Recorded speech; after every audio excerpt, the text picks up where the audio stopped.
Hi friends, இன்றைக்கி வந்து நம்ம லெமன் ரைஸ் பண்ணலாம். இது எல்லாருக்கும் தெரிஞ்சதான் லெமன் ரைஸ் எப்படி பண்ணுறதுன்னு. ஆனால் ஒவ்வொருத்தவங்களுக்கு ஒவ்வொரு ஸ்டைல் இருக்கும் லெமன் ரைஸ் பண்ணுறதில்ல, இல்லை புளி சாதம் பண்ணுறதில்ல. அதே மாதிரி நான் எந்த ஸ்டைலில் நான் லெமன் ரைஸ் பண்ணுறேன் அதான் உங்கள்கிட்ட நான் காட்டுறேன். இதுக்கு வந்து நான் உங்களுக்கு எவ்வளோ ரைஸ் வேணுமோ அவ்வளோ எடுத்துக்கலாம். இதுக்கு நான் 1 கப் ரைஸ்க்கு 1.5 கப் ரைஸ்க்கு வந்து நான் 2 பழம் போட்டிருக்கேன்.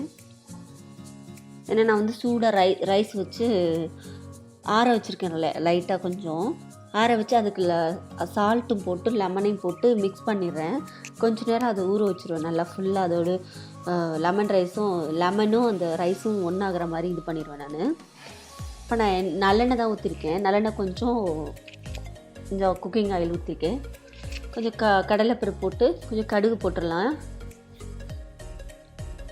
நம்ம வந்து லெமனை வந்து ரொம்ப ஊற்றி கொதிக்க வச்சோன்னா அந்தளவுக்கு டேஸ்ட் வந்து மாறிடும். லெமன் ரைஸோட டேஸ்ட்டே தெரியாது. இப்போ வரமிளகாய் போட்டிருக்கேன், கருவேப்பிலை போடலாம்.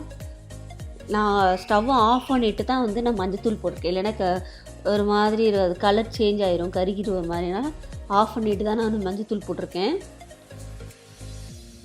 இதை நான் அப்படியே ஊற்றினேன்னா என்ன மஞ்சத்தூள் ஸ்மெல் அடிக்குமான்னு அப்படியே போட்டால் மஞ்சத்தூள் ஸ்மெல் வருமானு பார்ப்பீங்க. கிடையவே கிடையாது, மஞ்சத்தூள் ஸ்மெல் சுத்தமாக வராது.